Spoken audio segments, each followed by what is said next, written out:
खालि जोंखौ खालि बर'फोरखौ नेग्लिजेन्सि जे जोङो बर'फोरा बर' मिडियाम फरायनानै जाहाथे बै APSC बा UPSC एग्जामफोराव जाहाथे फेल जायो खारना बिसोर दिनैबो जुदि 5G मुगायाव टेक्न'लजि मुगायाव जुदि मास्टरनि थाखाय बिजाबनि थाखाय संग्राम खालामनो गोनां जायोब्ला एडुकेशननि जि सिस्टेम बे सिस्टेमखौनो दिनै इन्डिया बा भारत माने आसाम गभर्नमेन्टआ सोलायनांगौ जे कार्बि आंलं आरो डिमा हासाव थानाय जायफोर बर'फोरनो स्टेटास माने ST स्टेटासखौ थाबैनो इमप्लिमेन्ट खालामनांगौ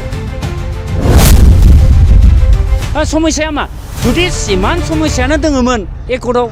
लिरनायनि मा जुक्ति थाखो जुदि एकर्डआवनो लिरखाबायबा एग्रिमेन्टखौनो जाखाबायबा एकर्डआनो जाखाबायब्ला बेखौ थाबैनो इमप्लिमेन्ट खालामनांगौ जों बुंदों बेनिखायनो बर'फोरा आरो सोमावसारफिननांगोन नामा जोंथ' सारफिननायखौसो नुदों सोमावसारफिननांगोन हिसाबा ओमफ्राय जना थानानै लाब गैया आच्छा मा जाहोनाव दिनै APSCआव बर'नि जे बर' रावजों कुइसन पेपारखौ मा जाहोनाव दाननो हाया जिहेतु बर' रावा 8th शेड्युलाव रेकगनाइज मोनसे लेंगुवेज जोंनि आसामनि एस'सियेट लेंगुवेज दा बे हिसाबै जे दिनै APSC UPSCआवनो जा बा APSCआवनो जा जे मा कारनाव जेनेबा बर' सोंथि कुइसन मानो खालामनो हाया मा जाहोनाव थारमाने मा नेग्लिजेन्सि दा जेखौ बुंनो नागिरो खालि जोंखौ खालि बर'फोरखौ नेग्लिजेन्सि जे जोङो बर'फोरा बर' मिडियाम फरायनानै जाहाथे बै APSC बा UPSC एग्जामफोराव जाहाथे फेल जायो खारना बिसोर दा ओंखायनो आसाम सरकारा मानो बारंबार बर'फोरखौल' नासाय नागिरो दा बेखौ जोङो माने दुखु मोनो जोङो बर' हिसाबै जोङो जोबोद दुखु मोनो जोंनि फरायसाफ्राबो जोंखौ गोबां दुखुजों फोरमायदों दिनै पेपार लिक जानायनि सारा इन्डियायाव जिहेतु सोमावसारदों थिग बिदिनो जोंबो बुंगोन जे आसामावबो थांनाय समफोराव गोबां बोसोरफोराव मा जादों पेपार लिक जादों दा बे पेपार लिकफोरा आसामावबो बन्द जानांगौ आसामावबो बन्द जानांगौ आरो बिनि माने बेबस्थाखौ गोख्रों मोनसे बेबस्था जाहाथे आसाम सरकार भारत सरकारा लायो दा बेखौ जोङो खावलायदों बे मेम'रेन्डामनि गेजेरजों जों खावलायदों आरो लोगोसे मा दिनैबो जुदि आसामाव जोङो थानानै दिनैबो जुदि 5G मुगायाव टेक्न'लजि मुगायाव जुदि मास्टरनि थाखाय बिजाबनि थाखाय संग्राम खालामनो गोनां जायोब्ला नङा होमबा मानो जादों बियो दिनै बिराद एडभान्स जाबाय दुनिया गोबां माने जौगाबाय बिनि उनावबो दिनै आसाम सरकार भारत सरकारा जोंखौ मा खालामदों जोंनि रावखौ जेरै माने जौगाहोनाय फेहेरनाय रैखाथि होनायाव जेबायदि बेबस्था लानांगौ बे बेबस्थाखौ लानायखौ जों नुवाखै खारन जों नुदों दिनै फरायसाफोरा खमिलांनायनि जाहोना मा एकदम थोंजोङै बुंनो थाङोबा फोरोंगिरि आंखाल खारन फोरोंगिरि सासे बा सानैल' मोनसे LP स्कुलाव थायोब्ला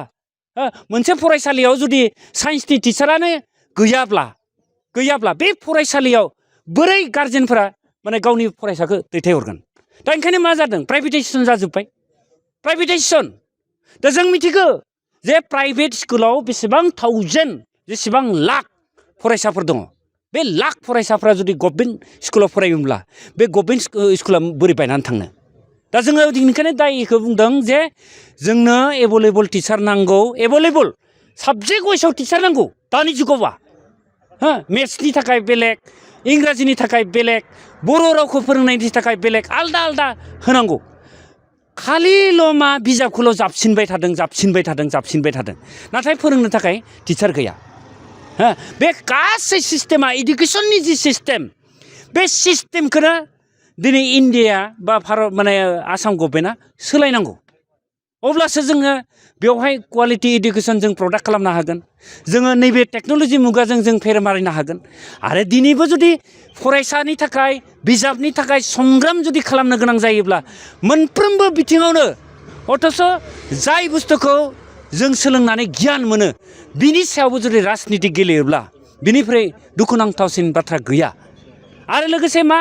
जोंनियाव मोनसे थासारि बे थासारिखौ लानानै जों बुंबाय थादों जोङो बुनसुआ जे जिखिनि बिटिसिआव बा 2003 आव माने MOS बा माने एकर्ड जालांबाय बे एकर्डआव जिखिनि क्लजफोर दोङो मावनो गोनां बेखौ थाबैनो मावनांगौ BTR जि एग्रिमेन्ट जाबाय बे एग्रिमेन्टआव जिखिनि दफा इडुकेसननि थाखाय भेन्सार स्कुल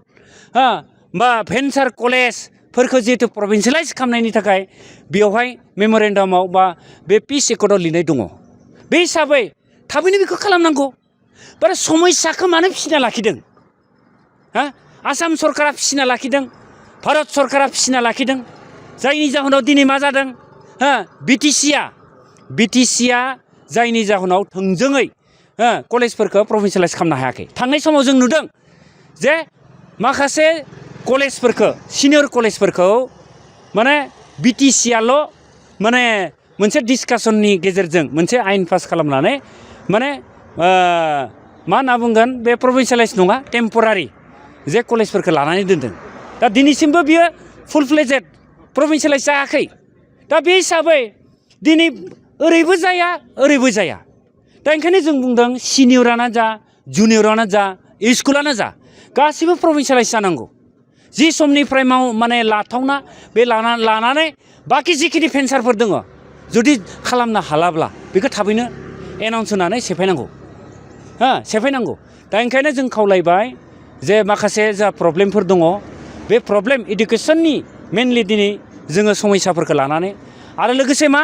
बारंबार जों बुंबाय थादों जे कार्बि आंलं आरो डिमा हासावआव थानाय जायफोर बर'फोरनो स्टेटास माने ST स्टेटासखौ थाबैनो इमप्लिमेन्ट खालामनांगौ दा नोङो MOSआव लिरना हरबाय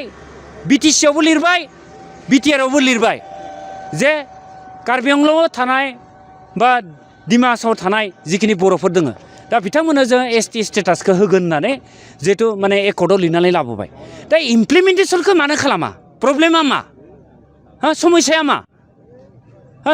मा जुदि इमान समस्यानो दङमोन एकर्डआव लिरनायनि मा जुक्ति थाखो जुदि एकर्डआवनो लिरखाबायबा एग्रिमेन्टखौनो जाखाबायबा एकर्डआनो जाखाबायब्ला बेखौ थाबैनो इमप्लिमेन्ट खालामनांगौ आरो मोनसे जोङो समस्या नुबाय थादों मा जे NDPनि जि समस्या बेखौ फोजोबनांगौ जेराव जोङो गोजोन थासारि गायसननो होनानै दिनै गुबुन गुबुन अर्गेनाइजेसनफोरा बुंबाय थादों जे जोंनियाव मोनसे गोजोन थासारिखौ जों सोरजिनो थाखाय जोङो बेवहाय मोजां थासारि सोरजिनानै जोंनि रायजो राजाखौ जौगाहोनो थाखाय जोङो मोनसे परिबेक मोनसे आबहावा नांगौ दा बे आबहावा नांगौब्ला जि समस्या जादों NDPनि जि समस्याफोर हायना सानजा नन हायना सानजा एनाय नांनायानो जा जिखिनि समस्याफोर दङ बे थाबैनो फोजोबनांगौ दा मोनफ्रोमबो बिथिङाव समस्याल' बेनिखायनो जोङो बुङो नाथाय जों बुङोब्ला गुबुना आलदा सानो जों बुंदों बेनिखायनो बर'फोरा आरो सोमावसारफिननांगोन नामा जोंथ' सारफिननायखौसो नुदों सोमावसारफिननांगोन हिसाबा ओमफ्राय जना थानानै लाब गैया ओंखायनो आसाम सरकार भारत सरकारा जोंनि बर'नि जि समस्याफोर दङ इमिडियेट थाबैनो जोंनो सुफुंना होनांगौ नङाब्ला जोङो दिनै आं बुंदों जे बेवहाय जोङो जखायसेल' जों ज' जादों बिनिख्रुइ जोङो 100 गुना जों ज' जानानै जोङो खुद्रिसारनो बा सोमावसारनो गोनां बायध्य' जागोन।